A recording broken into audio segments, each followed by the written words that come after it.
నమస్కారం మీ తెలుగు న్యూస్ కి స్వాగతం. హెడ్లైన్స్ చూద్దాం.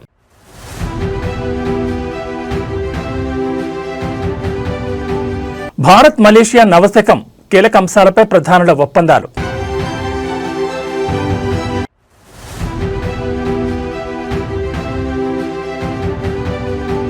ఫోరెన్సిక్ ల్యాబ్ అగ్ని ప్రమాదంలో కీలక ఫైల్స్ దగ్ధం. ఎఫ్ఐఆర్ కాపీలు సంచలన విషయాలు.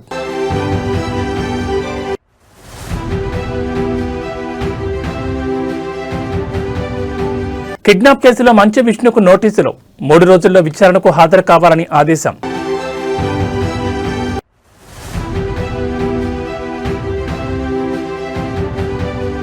నేటి నుంచి శ్రీశైలంలో మహాశివరాత్రి బ్రహ్మోత్సవాలు. భక్తుల రద్దీని దృష్టిలో పెట్టుకుని ప్రత్యేక ఏర్పాట్లు.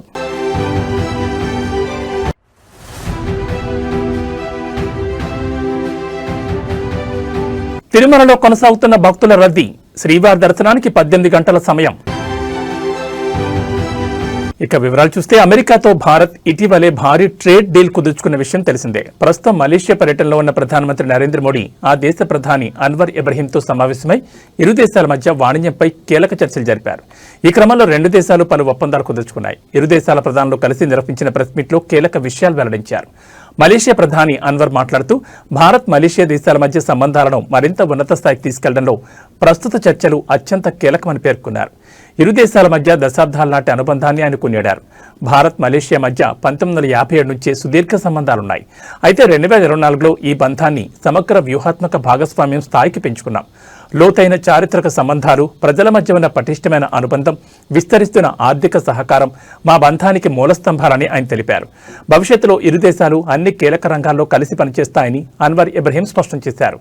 ఏఐ, డిజిటల్ టెక్నాలజీల్లో పరస్పర సహకారంపై ఒప్పందం కుదుర్చుకున్నట్లు వెల్లడించారు. मेरे मित्र प्रधानमंत्री जी, आपका हृदय से बहुत बहुत आभार व्यक्त करता हूँ। जिस प्रकार से मेरा और मेरे डेलीगेट का स्वागत किया गया और मैंने देखा है कि परंपराओं से हट करके एक प्रकार से मलेशिया के जीवन को आपने इन कुछ ही घंटों में बहुत बखूबी प्रस्तुत किया और इतने बढ़िया तरीके से चीजों को ऑर्गेनाइज किया, वो हमेशा हमें से याद रहने वाली है। और इसके लिए मैं हृदय से विशेष रूप से आभार व्यक्त करता हूँ। और एक मित्रता क्या होती है, मित्रता की ऊंचाई और गहराई क्या होती है, ये मैं पूरी तरह अनुभव कर रहा हूँ और इसके लिए मैं आपका बहुत बहुत आभारी हूँ। एक्सेलेंसी, ये मेरा सौभाग्य है कि प्रधानमंत्री के रूप में मुझे तीसरी बार मलेशिया आने का मौका मिला है और हमारी मित्रता ऐसी है कि आपके कार्यकाल में मुझे चौथी बार आपको मिलने का मौका मिल रहा है। ये भी अपने आप में हमारी गति और सक्रियता दिखाता है। बीते वर्षों में हमारे द्विपक्षीय संबंधों ने जो गति और गहराई प्राप्त की है वो वास्तव में प्रेरणादायक है। इसमें आपके अमूल्य योगदान के लिए मैं हृदय से आपका धन्यवाद करता हूं। आज एग्रीकल्चर और मैन्युफैक्चरिंग जैसे क्लीन एनर्जी और सेमीकंडक्टर तक हर क्षेत्र में हमारा सहयोग गहरा रहा है।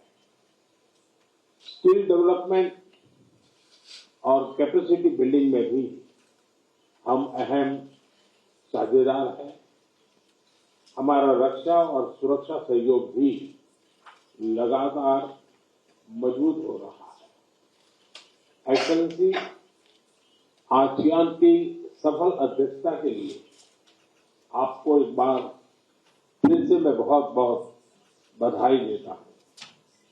हमें विश्वास है कि मलेशिया के सहयोग से आसियान के साथ हमारे संबंध और अधिक गहरे होंगे और अधिक विस्तार होगा। एक्सेलेंसी, हमारे संबंधों की असली ताकत पीपल टू पीपल टाइज है। भारतीय मूल के लगभग 30 लाख मलेशियाई नागरिक हमारे देशों के बीच लिविंग ब्रिज है। कल आपके साथ मुझे डायस्पोरा से मिलने का भी अवसर मिला है। ये बहुत विशेष अनुभव था और मैंने देखा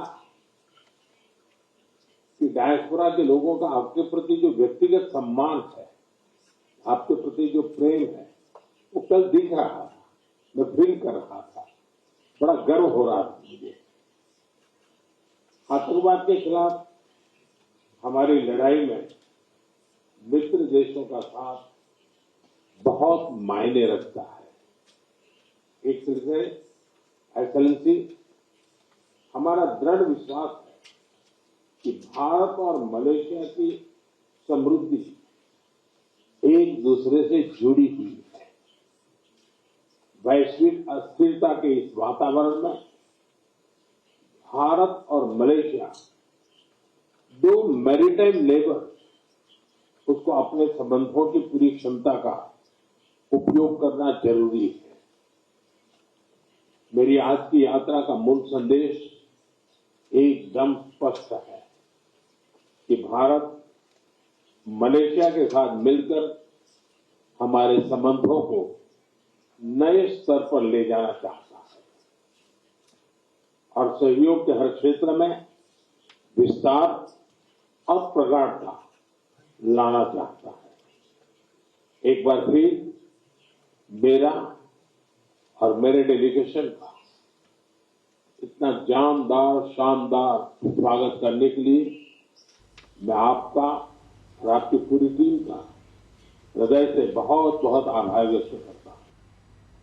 తెలంగాణ ఫోరెన్సిక్ సైన్స్ ల్యాబ్లో నిన్న జరిగిన అగ్ని ప్రమాదంలో సంచలన విషయాలు వెలుగులోకి వస్తున్నాయి. ఈ ఘటనపై ఎఫ్ఎస్ఎల్ ఇన్స్పెక్టర్ శ్రీనివాస్ చేసిన ఫిర్యాదుపై దర్యాప్తు కొనసాగుతోంది. అయితే ఈ ఫిర్యాదుకు సంబంధించిన ఎఫ్ఐఆర్ కాపీలో కీలక విషయాలు పేర్కొన్నారు.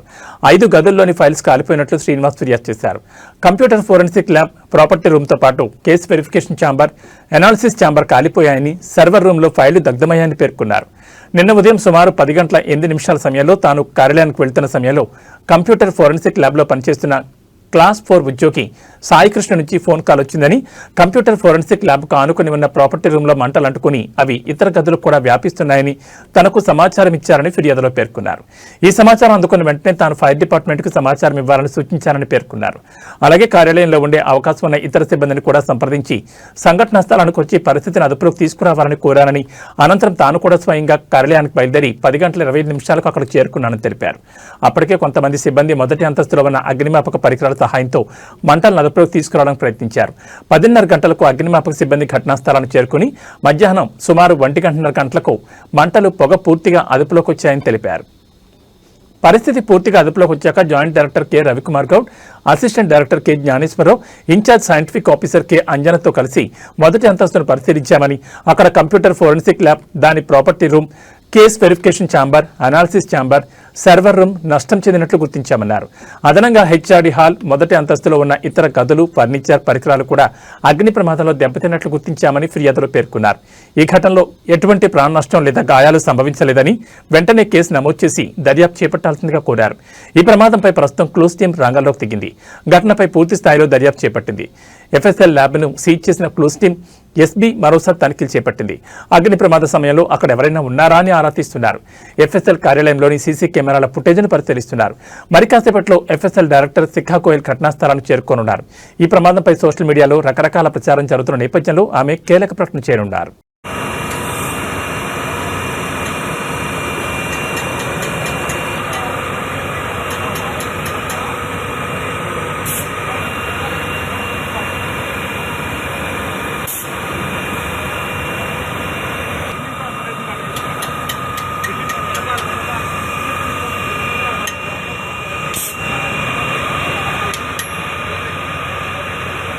విద్యార్థి సంఘం నాయకుల కిడ్నాప్ కేసులో టాలీవుడ్ నటుడు మంచు విష్ణుకు తిరుచానూరు పోలీసులు నోటీసులు జారీ చేశారు. 3 రోజుల్లో విచారణకు హాజరు కావాలని ఆదేశించారు. కాగా మంచు విష్ణు ఇప్పటికే ఫిక్స్ చేసుకున్న షూటింగ్ షెడ్యూల్ కారణంగా 15వ తేదీ తర్వాత విచారణకు వస్తానని చెప్పారు. ఇప్పటికే పీఆర్ఓ సతీష్ సహా మరో 13 మందిని పోలీసులు అరెస్ట్ చేశారు. అయితే మోహన్ బాబుకి ఇంకా నోటీసులు అందలేదని సమాచారం. ఇదిలా ఉంటే తిరుపతిలోని మోహన్ బాబు యూనివర్సిటీలో అధిక ఫీజులు వసూలు చేస్తున్నారని నిరసన తెలిపేందుకు వెళ్లిన ఎస్ఎఫ్ఐ నాయకులను అరెస్ట్ చేశారనే ఆరోపణలు వస్తున్నాయి. ఈ నేపథ్యంలో బాధితులు ఇచ్చిన ఫిర్యాదు మేరకు పోలీసులు కేసు నమోదు చేసుకుని విచారణ జరుపుతున్నారు. కిడ్నాప్ కేసులో ఎఫ్ఐఆర్ పీఆర్ఓ సతీష్ పేరు A1గా, మంచి విష్ణు పేరు A2గా చేర్చారు. అంతేకాకుండా మోహన్ బాబు పేరును A3గా చేర్చారు. బాధితుల ఫిర్యాదు మేరకు యాజమాన్యం ప్రోద్బలంతోనే కిడ్నాప్ జరిగినట్లు పోలీసులు అనుమానిస్తున్నారు. ఇప్పటికే తనపై నమోదైన ఎఫ్ఐఆర్ రద్దు చేయాలని మోహన్ బాబు ఏపీ హైకోర్టులో క్వాష్ పిటిషన్ దాఖలు చేశారు.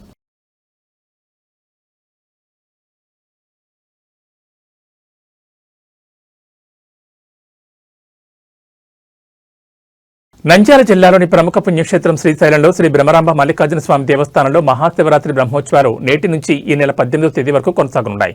ఉదయం 9 గంటలకు శ్రీ స్వామివారు యాగశాల ప్రవేశంతో బ్రహ్మోత్సవాలకు శ్రీకారం చుట్టనున్నారు. బ్రహ్మోత్సవాల్లో భాగంగా సాయంకాలం శ్రీకాళహస్తి దేవస్థానం తరపున శ్రీ స్వామి అమ్మవారికి పట్టువస్త్రాలు సమర్పించనున్నారు. సాయంత్రం బ్రహ్మోత్సవాలకు సకల దేవతలకు ఆహ్వానం పలుకుతూ ధ్వజారోహణ, ధ్వజపటం ఆవిష్కరణ చేయనున్నారు. ఇక శ్రీశైలంలో బ్రహ్మోత్సవాల సందర్భంగా నేటి నుంచి ఈ నెల 18వ తేదీ వరకు ఆర్జిత, పరోక్ష సేవలు నిలుతలు చేస్తున్నారు ఆలయ అధికారులు తెలిపారు. వీఐపీలు, సాధారణ భక్తులందరికీ శ్రీ స్వామివారి అలంకరణ దర్శనంతో పాటు జ్యోతిర్ముడి కలిగిన శివస్వాములకు మాత్రమే 12వ తేదీ వరకు నిర్ణీత సమయంలో స్పర్శ దర్శనానికి అనుమతిస్తున్నట్లు ప్రకటించారు. అలాగే శ్రీశైలం వచ్చే భక్తుల రద్దీని దృష్టిలో పెట్టుకుని ప్రత్యేక ఏర్పాట్లు చేశారు.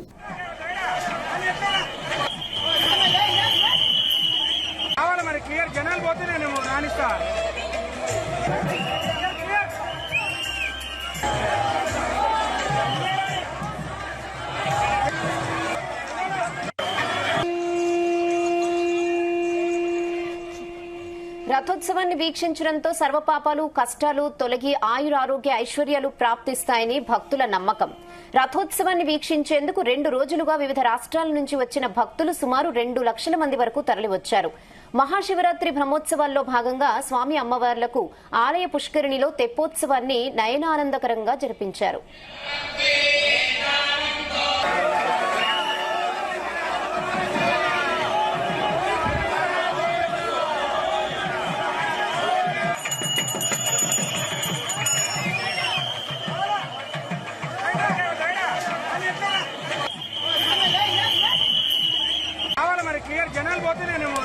బీఆర్ఎస్ వర్కింగ్ ప్రెసిడెంట్ కేటీఆర్ పై భువనగిరి ఎంపీ చామల కిరణ్ కుమార్ రెడ్డి తీవ్రస్థాయిలో విరుచుకుపడ్డారు. నాంపల్లి ఫోరెన్సిక్ ల్యాబ్ లో జరిగిన అగ్ని ప్రమాదాన్ని ముఖ్యమంత్రి రేవంత్ రెడ్డికి ముడిపెట్టడాన్ని ఆయన ఖండించారు. ఈ ప్రమాదం వెనుక కేటీఆర్ హస్తం ఉందేమోనని అనుమానం వ్యక్తం చేశారు. గతంలో ఎస్ఐబీ ఆఫీసులో ఫైల్స్ ధ్వంసం చేసిన చరిత్రను గుర్తు చేశారు. ఓటమి భయంతోనే కేటీఆర్ చిల్లర ప్రచారం చేస్తున్నారని చామల ఎద్దేవా చేశారు.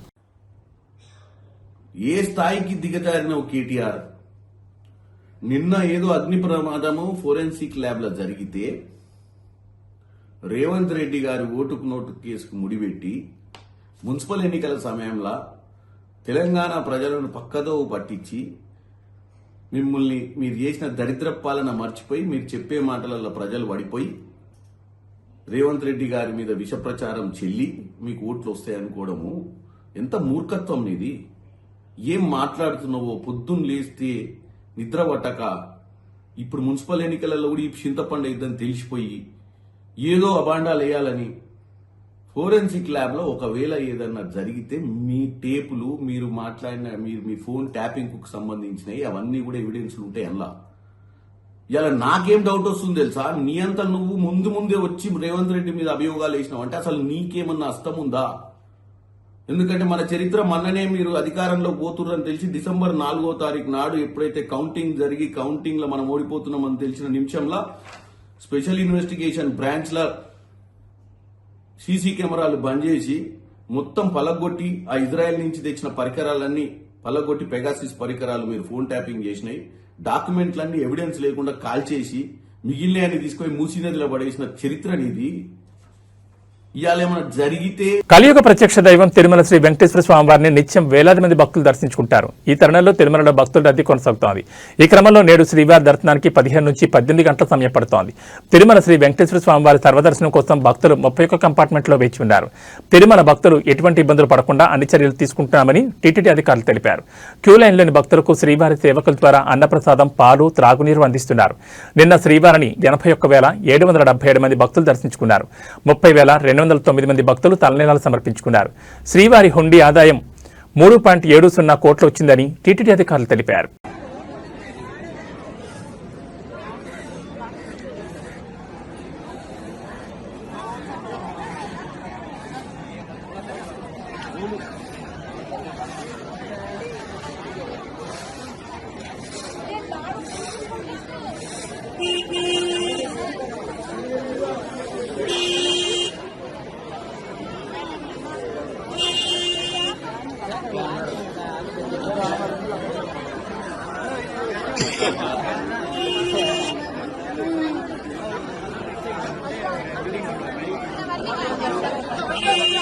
కాకినాడ జిల్లా జగ్గంపేట మండలం ఎర్రిపాకలో తిరుమల తిరుపతి దేవస్థానం ఆధ్వర్యంలో శ్రీ వెంకటేశ్వర స్వామివారి కళ్యాణాన్ని అంగరంగ వైభవంగా నిర్వహించారు. జగ్గంపేట ఎమ్మెల్యే టీటీడీ పాలక మండలి సభ్యులు జ్యోతుల నెహ్రూ ఆధ్వర్యంలో శివాలయ వెంకటేశ్వర స్వామి ఆలయాల ప్రాంగణంలో 3 రోజుల కళ్యాణ మహోత్సవాలు నిర్వహిస్తున్నారు. తొలి రోజు శ్రీనివాస కళ్యాణాన్ని టీటీడీ పురోహితులు జరిపించారు. స్వామివార్లకు టీడీపీ కాకినాడ జిల్లా అధ్యక్షులు జ్యోతుల నవీన్ పట్టువస్త్రాలు అందించారు. ఈ కార్యక్రమంలో తిరుమల తిరుపతి దేవస్థానం చైర్మన్ బిఆర్ నాయుడు, కాకినాడ జిల్లా collector Shanmohan Sagili, SP Bindu Madhav, TTD పాలక మండలి సభ్యులు తదితర ప్రముఖులు పాల్గొని కళ్యాణాన్ని తిలకించారు. అలాగే నియోజకవర్గంలోని భక్తులు కళ్యాణాన్ని తిలకించి పునీతులయ్యారు.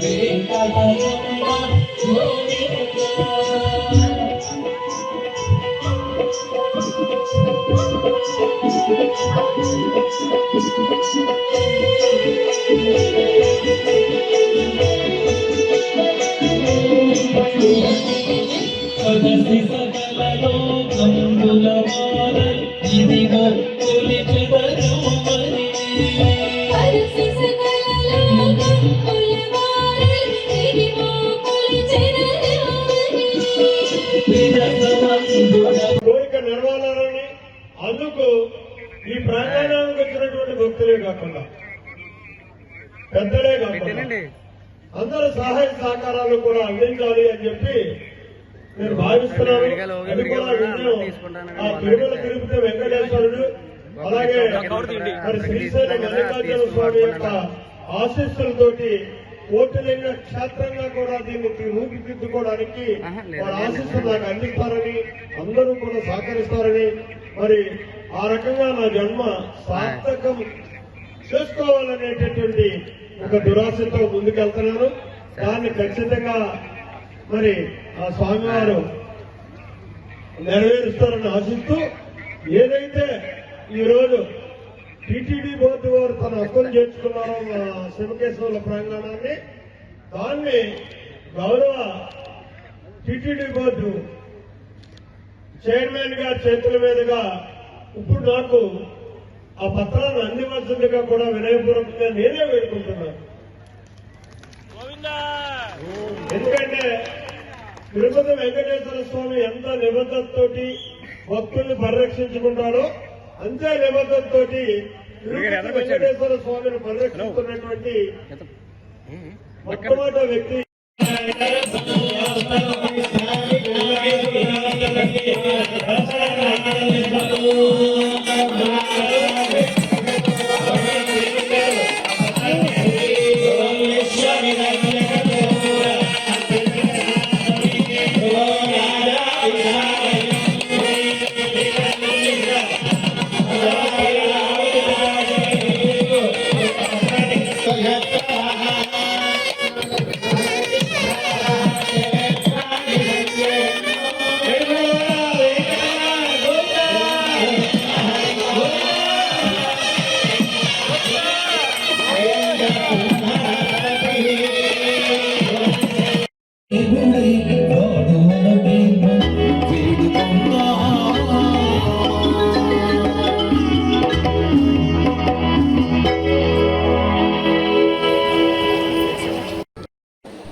దారిలో లేకుండా గురుగారు రోజుగా భావిస్తున్నాను. కలియుగ వెంకటేశ్వర స్వామి ప్రత్యక్షంగా నా గ్రామానికి వచ్చి ఈ శివకేశవుల ప్రాంగణంలో ఇవాళ మొట్టమొదటిసారిగా శ్రీనివాస కళ్యాణం జరిపించుకోవడం దానికి మరి ప్రధాన కారకులు మా టీటీడీ బోర్డు చైర్మన్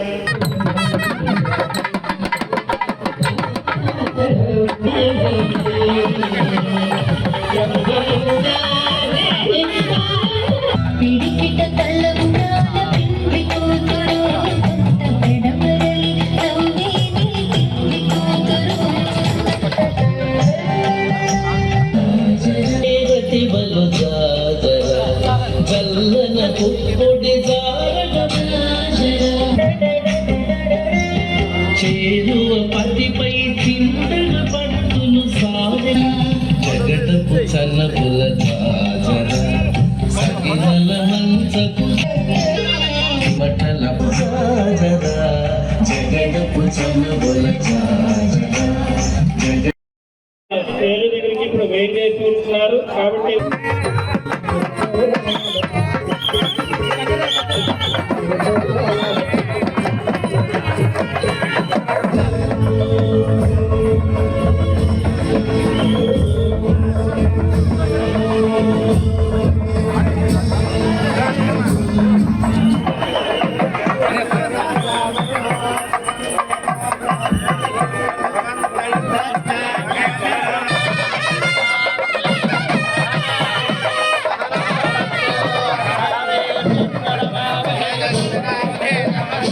చిత్తూరు జిల్లాలో ఏనుగులు గత కొంతకాలంగా అడవిని దాటి జనాభాస్థల్లోకి రావడం పెరిగిపోయింది. తాజాగా ఇవాళ తెల్లవారుజామున చిత్తూరు నగరవాసులను గజరాజులు గజగజలాడించాయి.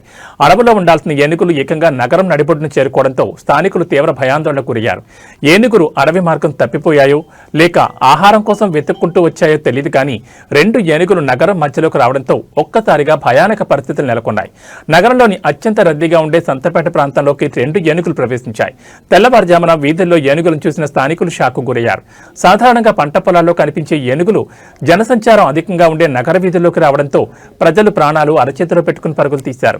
భయంతో పరుగు పరుగున ఇళ్ల పైకప్పులకెక్కేశారు.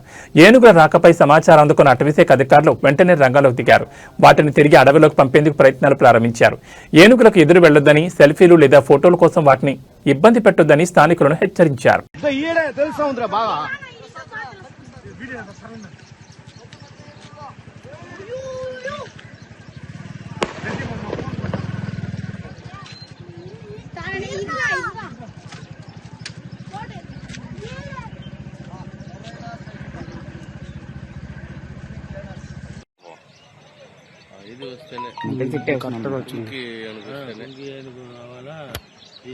అంటే మీకు వెహికల్ ఆడ వరకు వచ్చే వెళ్ళిపోవాలి, ఫారెస్ట్ సైడ్ తీసుకెళ్ళిపోవాలి.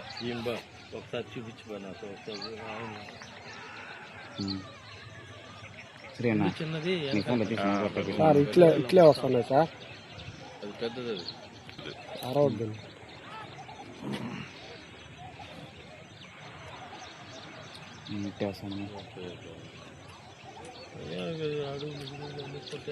నీళ్ళలో బాగా ఈత ఆడతారు. తిరుపతి జిల్లా పుత్తూరులో తీవ్ర విషాదం చోటు చేసుకుంది. ఆర్థిక సమస్యలు, కుటుంబ కలహాలతో మనస్తాపం చెందిన ఓ తల్లి తన 2 కన్నబిడ్డలకు ఉరివేసి ఆపై తాను ఆత్మహత్య చేసుకుంది.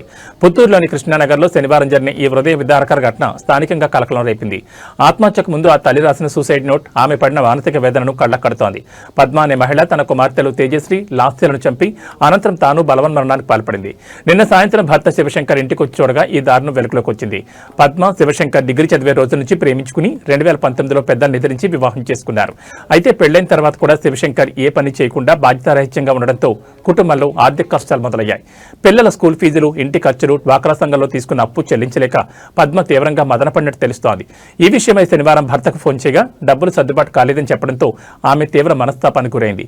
ఇదే క్రమంలో ఈ కఠిన నిర్ణయం తీసుకున్నట్లు పోలీసులు భావిస్తున్నారు. ఘటనా స్థలంలో లభించిన సూసైడ్ నోట్లో పద్మ తన ఆవేదన తెలియజేసింది. తల్లిదండ్రులను కాదని పెళ్లి చేసుకున్న ప్రతి అమ్మాయికి నా జీవితం ఓ గుణపాఠం. ఓ అమ్మాయి ఏ లక్షణాలైతే తన భర్తకు ఉండకూడదని అనుకుంటుందో అలాంటి లక్షణాలన్నీ నా భర్తలో ఉన్నాయి. నిన్ను ప్రేమించి పెళ్లి చేసుకున్న పాపానికి ఎన్నో కష్టాలు పడ్డాను. నా కడుపున పుట్టినందుకు ఈ పిల్లలు ఆ కష్టాన్ని అనుభవిస్తున్నారని ఆ లేఖలో పేర్కొంది.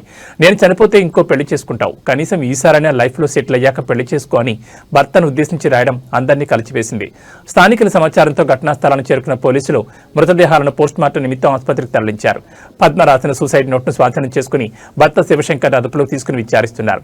ఈ ఘటనపై కేసు నమోదు చేసి దర్యాప్తు చేస్తున్నట్లు పోలీసులు తెలిపారు.